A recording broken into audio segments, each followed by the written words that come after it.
He thought he'd found a hiding place from the men who wanted him dead.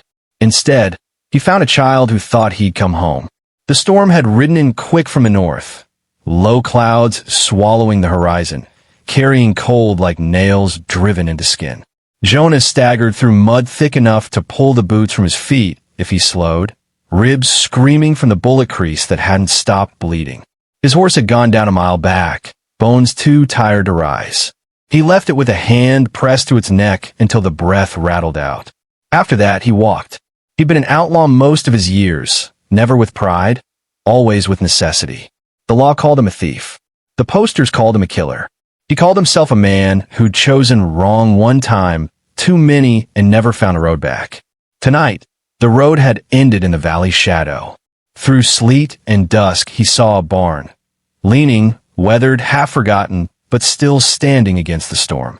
He dragged himself through the mire and shoved the heavy door enough to slip inside. The smell of hay long spoiled, wood gone damp, and dust heavy in his lungs almost broke him, but at least it wasn't the wind. He dropped to his knees, clutching his side. Blood spread slow and dark across his shirt. He pressed a rag to it, teeth clenched against the pain. The storm rattled the boards, howling. Jonah leaned back against a post, ready to pass out, ready maybe not to wake. Then he heard it, a sound too soft to be the storm. A shuffle, a breath. He snapped awake, hand on his revolver. Eyes narrowed through the shadows, catching the faintest flicker of movement in the loft above.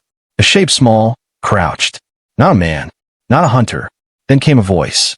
Finn, hi, not afraid enough. Papa. Jonah froze, finger tight on the trigger.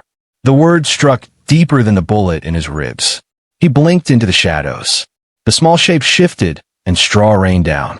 A girl, no older than 6, barefoot, hair tangled like she'd wrestled with the wind itself, peered down at him. Her dress was too thin for winter, her arms wrapped around a ragged blanket.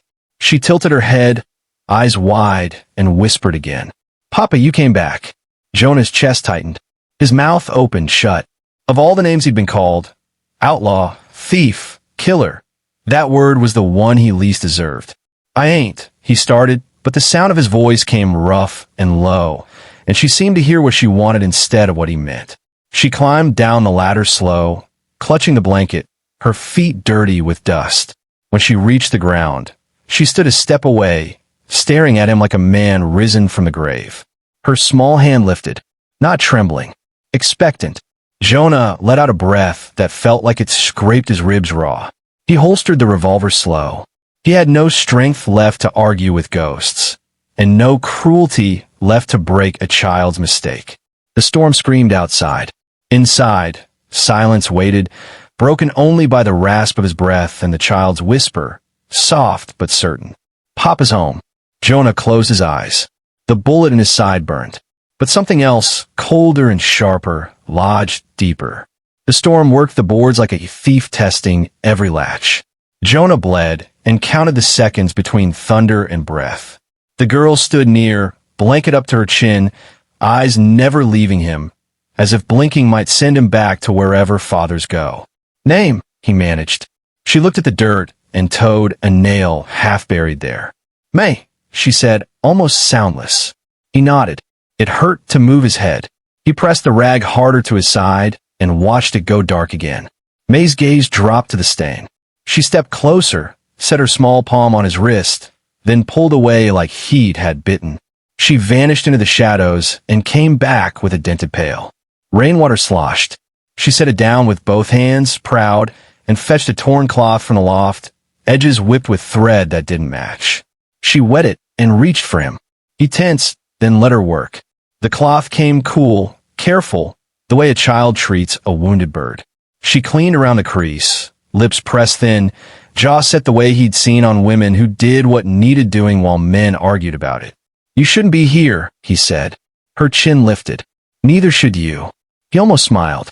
It cracked, and he let it die.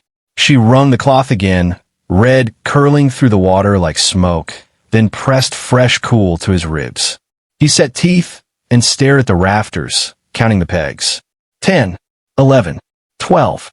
He breathed through 13, and the worst of it passed. Food, he asked, not for himself, for the tremble he saw under her skin. May looked toward a broken crate and dug out a heel of bread hard enough to pound nails. She held it like treasure.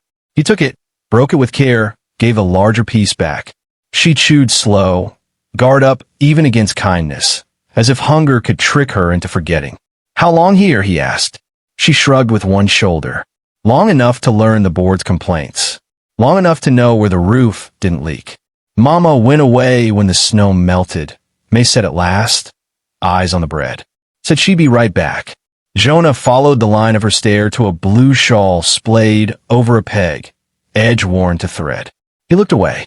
"And your pa?" May's throat worked. She didn't answer.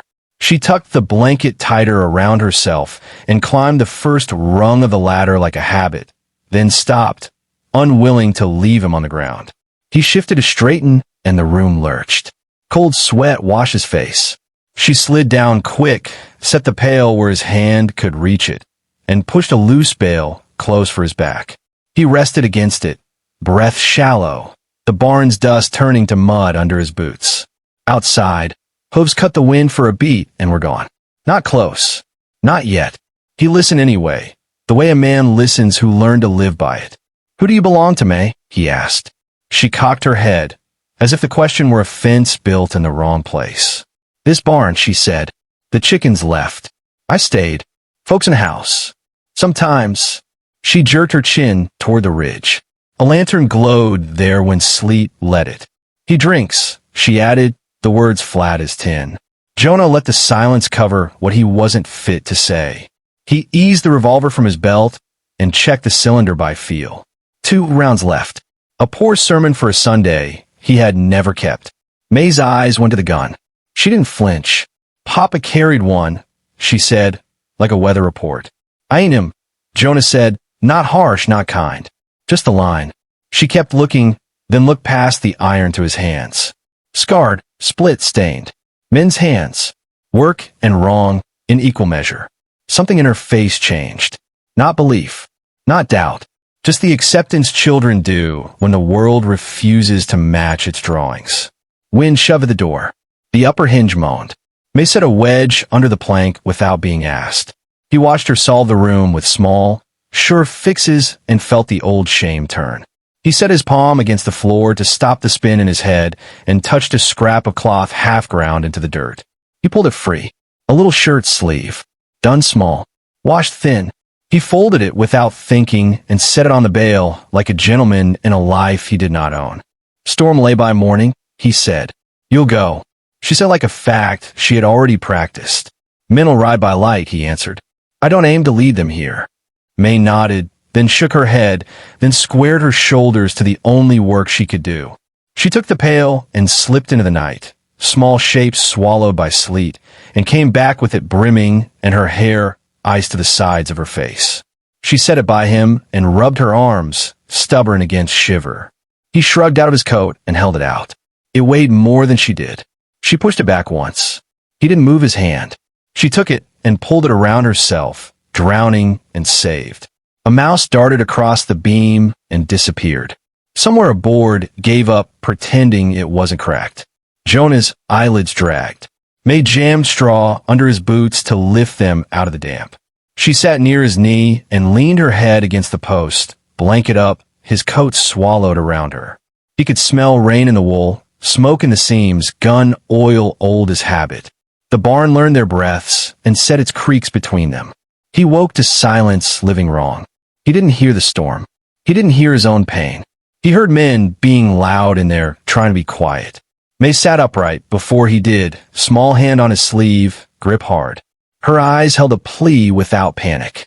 3 shadows slipped past the lower gap in the door, threw shape across the snow like knives. Jonah lifted the revolver and cocked it halfway, sound tucked in his palm. He counted boots. 3. He counted the paws in a breath. 1 man favored a knee. 1 dragged his right foot. The 3rd walked like he owned not just the ground but the right to name it. Jonah knew that walk. He had used it once. Barn first? A voice hissed from the lee of the wall. House'll wait.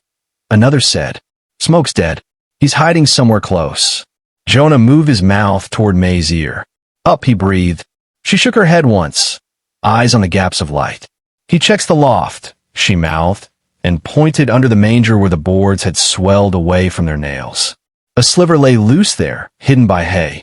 She flicked it aside fast and wriggled into the dark like a mouse that didn't plan on being caught. She tugged his sleeve. He didn't fit. He shouldn't move. She saw that, bit her lip, and pushed the straw into a high bank around him, setting the pitchfork where shadow broke. In 2 heartbeats, she had made him in a part of the barn. Boots at the door. A hand found the gap. Wood moaned and gave. Cold came in with the men. Their coats smoked from sleet. 2 had rifles. 1 had eyes that didn't blink enough. May stood beside the post like a nail that meant to hold. The man with the fast eyes saw her and grinned. "Well, look," he said, too bright. "A squirrel." She didn't speak. She didn't run. She wrapped the blanket tighter. Jonah's finger found steel under straw and stayed. His breath slowed until it became part of the space between boards. "You seen a drifter?" the limper asked, craning his neck at the loft. "Bleeding mean, thinks he's smarter than weather." May glanced at the floor and back to the man, the smallest shake of her head. The liar's honesty of children. The fast eyes took a step, then 2, circling where Jonah lay. The straw hid him, but the blood had not learned obedience. A dark line had fallen and dried near his boot. The man's gaze skated over it and returned. He bent, pretending he needed to tie a lace, and peered under the manger. May moved without permission from any saint. She tripped into him hard, blanket flung wide as if she'd lost her balance. He caught himself with a curse. His hand shot out to push her back. Jonah saw the wrist, white in lamplight that wasn't there, and let his finger take the weight of a choice he had made too often and not for this. He didn't fire. He slid the barrel from straw to belly and held it there, hidden by the fall of May's blanket. The man froze, reading the shift in her face like a signpost. "Careful," Jonah said, low, the sound of an animal that has cornered itself and learned to like it. Everything that could move stopped. The limper kept breathing. The third man spat and thought better speaking. The one with fast eyes lifted his palms slow, a compliment to a gun he couldn't see. He smiled, showing teeth he hadn't earned. "There you are," he said, almost pleased. Poster said stubborn. Jonah felt the floor under him, the years behind him, the girl beside him. Poster said worse, he answered. Snow hissed through the door, slow as sand in a glass. The limper shifted, testing where the line between pride and living usually breaks. Jonah moved the barrel an inch, and the man reconsidered the value of knees. "Out," Jonas said, keeping his voice small, making the word heavy. The fast eyes studied the girl. Something quick and ugly crossed his face and left. He kept the smile, because men like him always do. "We'll be seeing one another," he said, and meant it as promise and threat and prayer all at once. "Not if you keep walking," Jonas said. They backed through the door, because fronts are easier to save than spines. The wind took them. The barn exhaled like a beast let off its halter. Jonah held still until the last boot scrape faded into the field's blank. May stood with her fists balled in the blanket as if she'd caught lightning and didn't know where to put it down. Jonah let the hammer fall back with a click that felt like sleep. He stowed the iron and lifted his head enough to see her face. "You all right?" he asked. She nodded once, hard. The nod broke at the end and became a sob she swallowed whole. He reached and touched her wrist with 2 fingers, the way men test pulse. The beat under her skin said frightened and furious and alive. "Papa," she whispered, and it was not a mistake anymore. It was what kept her standing. He should have corrected her. He should have told her the weight of that word would crush them both. He didn't. He let be a plank laid over water. He tried to rise, and the pain reminded him he'd been trying to die an hour before she found him. May slid under his arm without asking and took what weight she could. He let the rest go into the bale and the wall and the stubbornness he hadn't yet spent.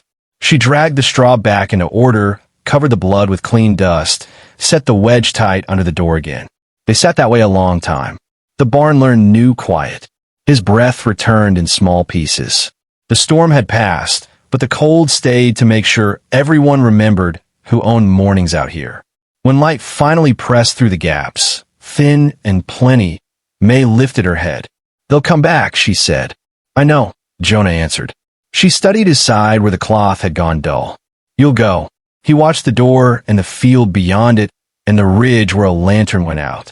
He watched the child who had stood in front of a man's boot with only a blanket and a lie. He tasted blood in his mouth and winter in his bones. "Not yet," he said. "Not before your breakfast." May's eyes narrowed, suspicious of hope.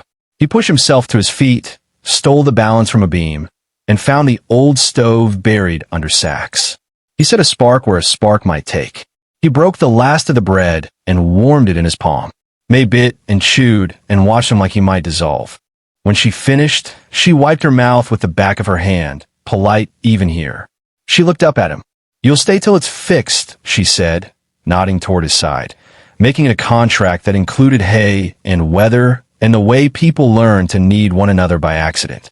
Jonah leaned his head against the post as if the wood could share its strength. He closed his eyes.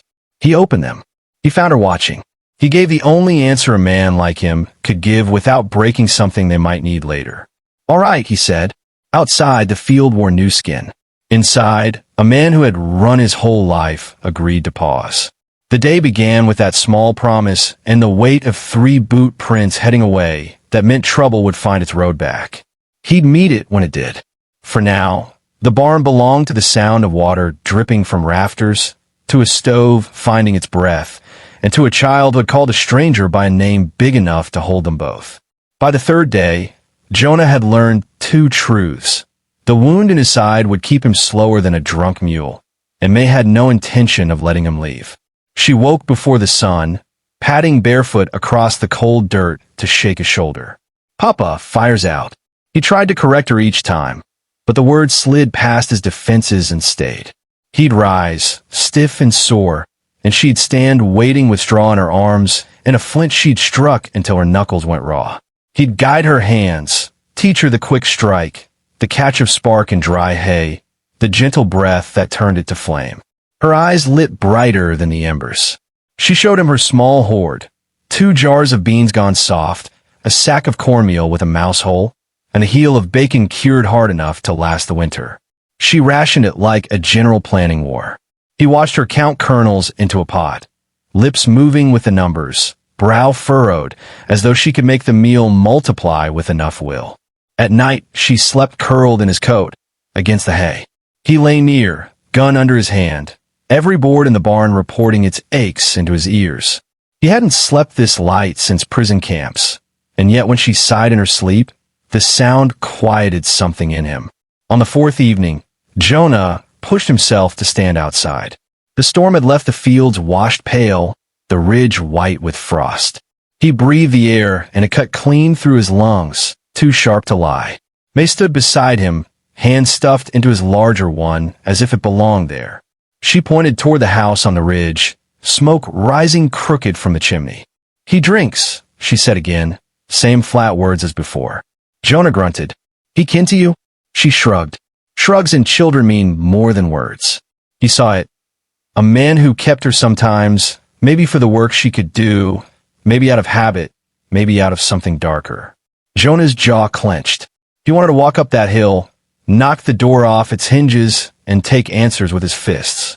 But his ribs burned with every breath, and May's small fingers held his. He stayed.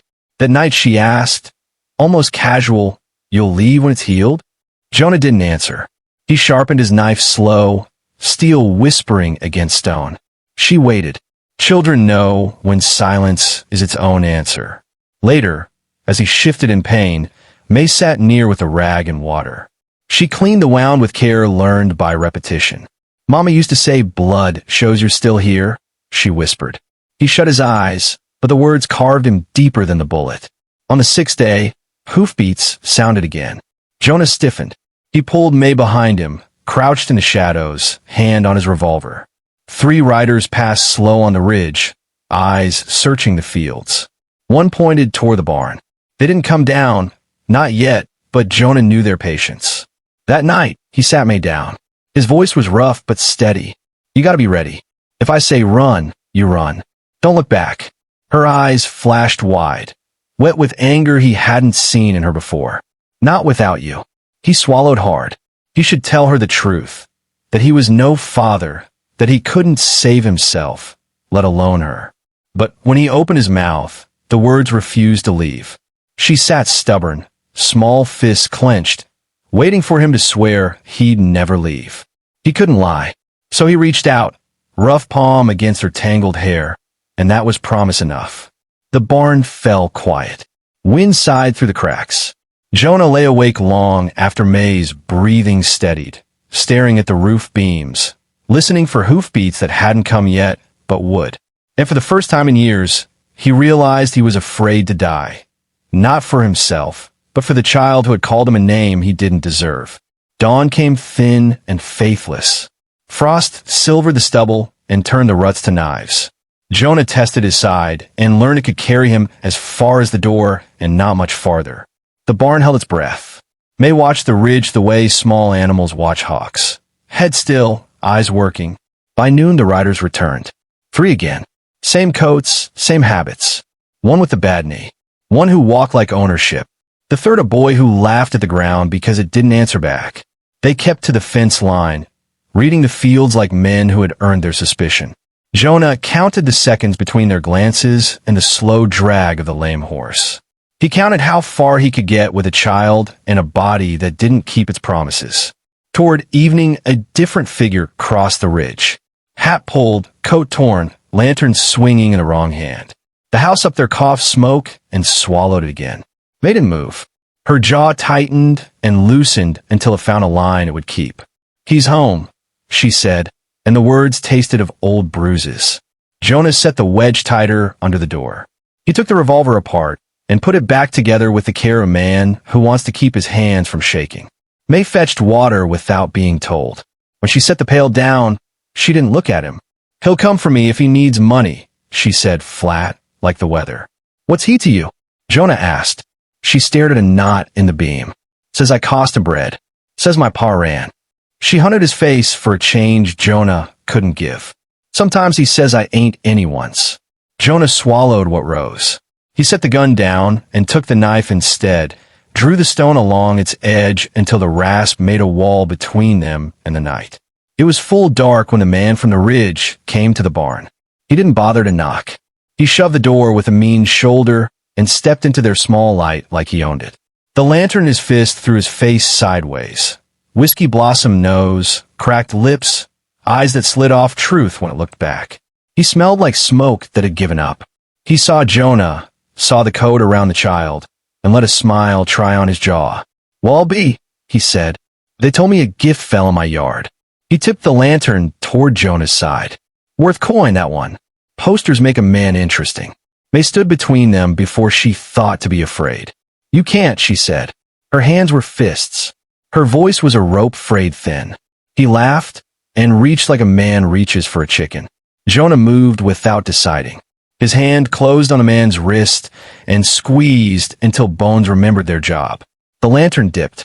Flame licked air. Jonah twisted, took the lantern, and set it down with gentle contempt. "No," he said. The ridge man jerked free and staggered 2 steps. He looked from Jonah's face to the shadows behind him, measuring the distance between courage and help. "Heard there's 3 hunting you," he said, breath sour. "I whistle, I eat a winter." His eyes slid to May. "And I collect what's mine." May didn't flinch. "I ain't yours," she said, the words landing like nails. "Get behind me," Jonah told her. She didn't move. The man's grin widened into something thin and cruel. He lifted his fingers to his mouth. Jonah didn't aim at flesh. He fired into the doorframe an inch above the man's ear. Wood spat. The barn boomed and settled. The ridge man flinched like a thought had struck him on its way through. He stared at the splintered board and found his laughter gone. "You bring him," Jonah said. "You bring him for yourself, not for her." Silence opened, surprised at itself. Outside, the cold held its position. Inside, the lantern shook where Jonah had set it and then stood still. The ridge man weighed the night, the river of his life, and the small, stubborn child who had just told him a truth bigger than his habits. He spat at the straw because spitting had never failed him before. This time it didn't help. He backed out, calling himself a name that sounded like new resolve and old fear combined. He went toward the house, not the fence line. "Lock it," Jonas said. May shoved the bolt home and leaned on it with both palms until the wood remembered allegiance. They didn't sleep. The barn learned their hours. The mouse in the rafters made its rounds and judged them uninteresting. Jonas sat with his back to the post, gun across his thigh, knife within a hand's patience. May sat close enough to feel his breath, blanket up, eyes wide until the lids lost the argument for a while. Near morning the riders came, not sneaking now. Hooves crunched the frost like sugar. The door took a boot and held. A voice, fast eyes, smooth, coached the wood through its lesson. "We can do this patient," he said, "or we can do it loud." Jonas stood. Pain flared and leveled out. He touched May's shoulder. "Under," he said. She shook her head. "Under," he said again, softer. She swallowed and obeyed, sliding into the manger's dark. Straw pulled across her like a prayer. The first man wedged the barrel of a rifle into the gap. Jonah fired. The rifle came clattering and a curse followed it, hot as stove iron. The second man took the window. Jonah put a round through the pane and took the glass and his certainty at once. The third circled to the side door and found it barred with an old harrow iron Jonah had dragged there at midnight when his body insisted he couldn't. They went quiet, reconsidering. Snow whispered down in steady counsel. Jonah breathed and counted. One bullet left. "Outlaw," the smooth voice called, almost friendly. "We ain't here for the child. We're here for you." Jonah smiled without humor. "That's so. You're tired. You bleed. You know how this god's-forsaken county writes the end of your sword." Jonah pictured the lines they'd write. He looked at the manger where straw hid small courage. He put the last round in the chamber and wished it were more than a symbol. "Walk out without the gun. Hands high." The voice went on. "We take you. The girl stays. World keeps spinning." Jonah closed his eyes. He saw the ridgeman's mouth shaping new plans. He saw May counting kernels with her lips moving. He saw a plank nailed over a door he'd never had with a name he didn't deserve. He opened his eyes and found the barn instead. "Back wall," he whispered to the straw. "When I say, run to the creek. Keep to the willow. Don't stop for my name." No answer came, just the soft drag of a breath taking orders it hated. He shouted at the door, "All right." Boards creaked with relief. Men shifted, boots setting themselves for triumph. Jonah took 3 steps into the open where the light from the gaps made lines on his shirt. He set the revolver on the barrel and lifted both hands. His right shook once and shut up. He looked at the crack where eyes watched him with a professional's boredom. "Come slow," the voice advised, which is what men say when they want you quick. Jonah took 1 step, then another. He kept his shoulders loose so the pain didn't advertise. He reached the barrel, put one palm on it like a pulpit, and leaned just enough to look bored too. "Now," he said. May rolled from the manger like a fox from a hollow and hit the back door low at the hinge where the wood had the least faith in itself. The bar held and then forgot how. The door hiccuped and gave. Daylight poured in, honest and cold. She ran, head down, blanket streaming behind like a flag no one recognized. The boy outside shouted. The limper spun slow. The smooth voice swore with surprise. Jonah took the barrel in both hands and heaved it into the rifle coming up through the gap. The wood jammed the space and stole the angle the shooter needed. Jonah grabbed the lantern and flung it at the window. Flame caught the frost and did nothing sensible. Smoke did more. He dove for the side door to draw the men wrong.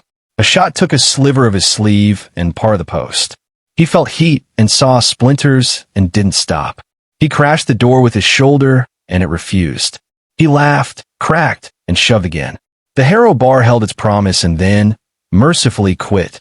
Outside, May reached the willow and became the color of snow and bark. She didn't look back. He had asked, and she'd listened. The smooth voice came closer, no longer coach but competitor. "Clever," he said, "but there's 3 of us and 1 of you and only so much barn to hide in." Jonah picked up the knife. He could feel the balance through his palm, a conversation his body remembered from worse days. He eased along the stall, past the empty trough, past the place where the straw had learned the shape of a child. He counted their boots again. The boy moved quick and dumb. The limper saved his good side. The smooth one walked like a river. He came up behind the boy when the barn offered the gift. He grabbed the collar and pressed the blade along the story between skin and pride. The boy froze and turned into someone's son. "Tell him to drop it," Jonah said, not loud. The smooth voice chuckled low. "We don't drop.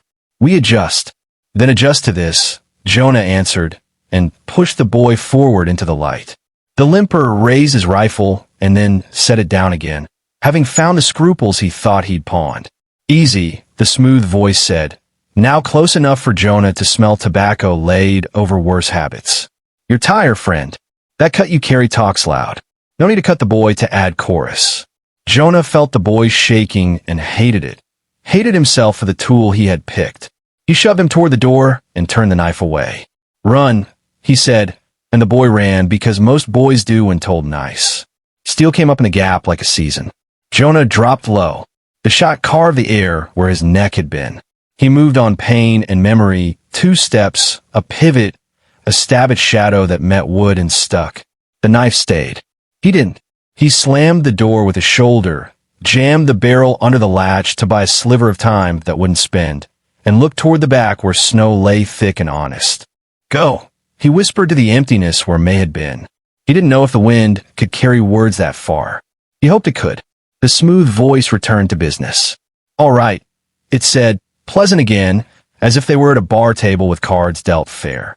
"You bled your tricks. You've 1 foot in hell already. Walk out and wear irons like a gentleman. I'll even keep the other 2 from putting holes in you we can't patch." Jonah leaned against the post, felt it share enough strength to let his lungs work. He thought of May in the willow shade, small shape making itself into a path the wind couldn't find. He thought of the ridge man who might choose hunger for once-over coin. He thought of the girl's word for him, the heaviest, truest thing anyone had said on his shoulders. "All right," he said again, and this time it wasn't a trick. He stepped into the doorway and let them see the empty hands, the open coat, the body that had been telling him since yesterday that it had had enough. He walked into the yard until the cold found all his seams. He raised his chin and pretended he had a hat on it. The smooth man smiled, relief lazying his stance. He reached for the irons. Jonah lifted 1 finger. "The child," he said. "You don't go near her." "Scout's honor," the man lied, charming and bored. Jonah looked past his shoulder, past the fence line, to where the willow kept its counsel. He nodded, small, to a person who might or might not be watching. Then he put his wrists forward and let the metal kiss bone. The smooth man tightened them like a lover who prefers bruises. The limper recovered his pride and found the point of a rifle again. The boy watched the snow with new respect for weather. Jonah met no one's eyes. "Tell your ridge drunk he isn't owed," Jonah said. "This belongs to you and me." The smooth man tilted his head. "Kind," he said.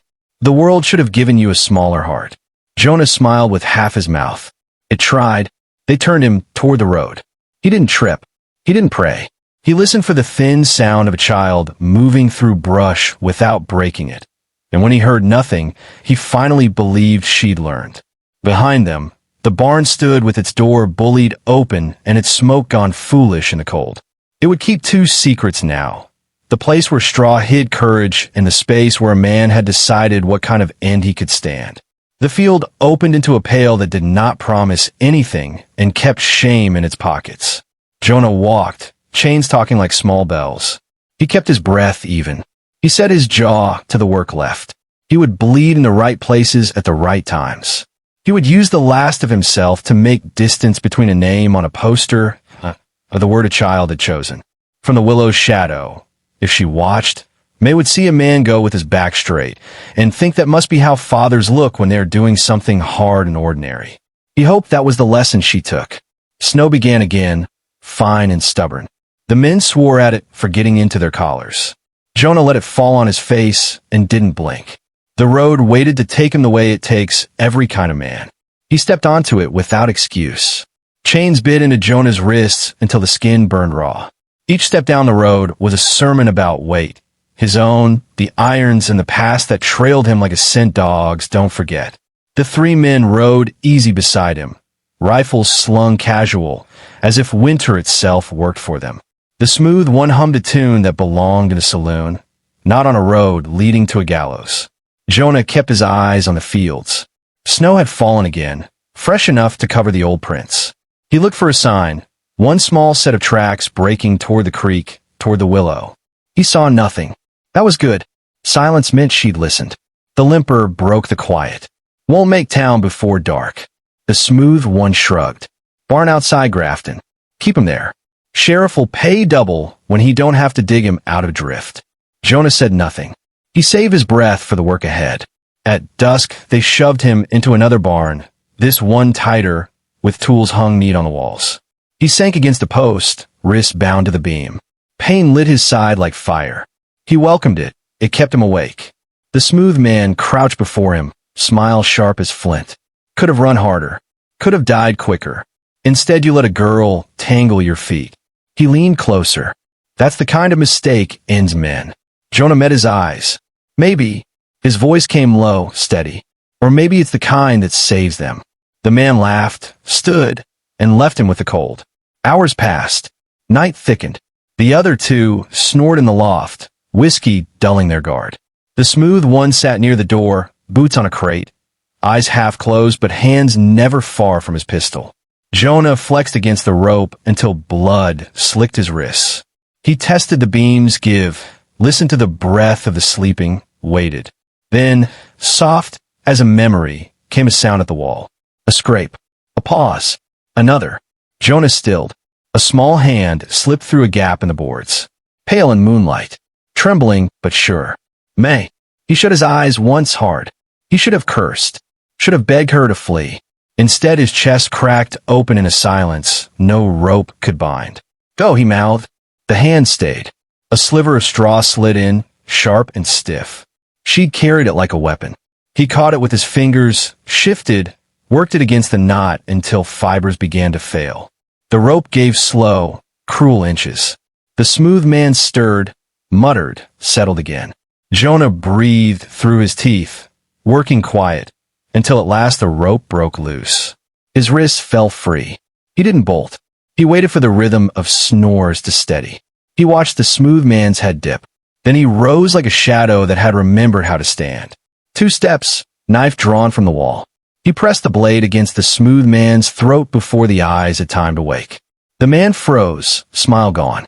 Jonah whispered, "You were right. A girl tangled my feet. Now she untangles them." He struck quick, not fatal, just enough to buy silence. He bound the man's hands with the rope that had held him and left him on the dirt. Up in the loft, the others stirred. Jonah climbed, knife ready. One opened his eyes, bleary, reaching for the rifle. Jonah's fist met his jaw first. The second rolled, muttered, and Jonah set the knife near his throat. "Sleep," he growled. The man obeyed. When it was done, Jonah moved to the wall. May waited in the dark, eyes wide. He pulled her inside, gathered her against him with a gentleness that broke every part of the outlaw the posters claimed. "You shouldn't be here," he whispered. Her voice cracked, small but certain. "I don't got anywhere else." He swallowed hard. Outside, the snow had thickened again, cloaking the world in mercy. He took her hand. "Then we make somewhere." They slipped into the night, footprints filling fast with white. The barn behind them held 3 men who would wake to cold rope and empty hands. The road ahead lay blank, open, unpromised. Jonah glanced down at the girl beside him. She stumbled once, caught herself, and held his hand tighter. "Papa," she said, quiet but proud. He didn't correct her. Couldn't.